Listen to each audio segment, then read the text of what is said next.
One of the hardest things for me to get used to in China was Chinese 客气, or ceremonial politeness. If you offer a drink to a Chinese guest, for example, they'll politely decline several times, even if they've just wandered out of the Gobi Desert and are parched with thirst. I finally decided to teach my students a lesson about doing this with foreigners. During Friday's class, I warned them, when you visit me tonight for our weekly English corner, you'll be in America, not China, and I'll act like an American. If I offer you tea or a snack and you decline, I won't ask 3 or 4 times. Just say yes or no. The students laughed. Some even rolled their eyes. Yeah, we know. You've told us. My students were soaked in sweat and gasping when they knocked on my door that night because it was hot, humid, and they climbed 105 steps up the hill to our home. As they sprawled on the sofa, chairs, even the floor, I asked, "Want some tea?"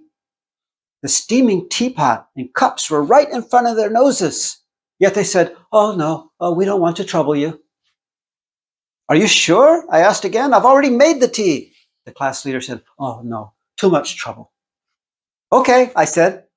I didn't ask again, and 32 mouths dropped in astonishment as I poured myself some tea.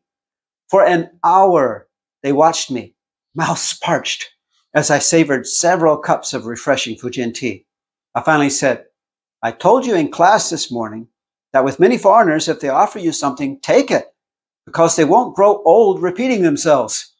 Now, I will ask you only once more. If you want some tea, raise your hand."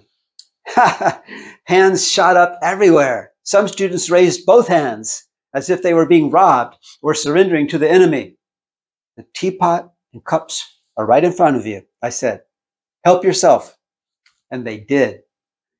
The following Friday night, the MBA students knocked on my door, and the class leader didn't even greet me. He just laughed and said, "Hi, professor, where's the tea?" It was a good learning experience. We need to learn about each other's culture. So happily for me, I've been to over 30 countries and never suffered culture shock. That's because I have no culture, so I have nothing to shock.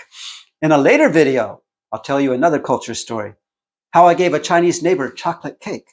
And the very next morning, bright and early, she knocked on our door, said, "For you," and handed us a plate of beef worth 10 times the cake. I told Susan Marie, "Wow, we'll save a lot of money on food if we give all of our neighbors chocolate cake." See you next time.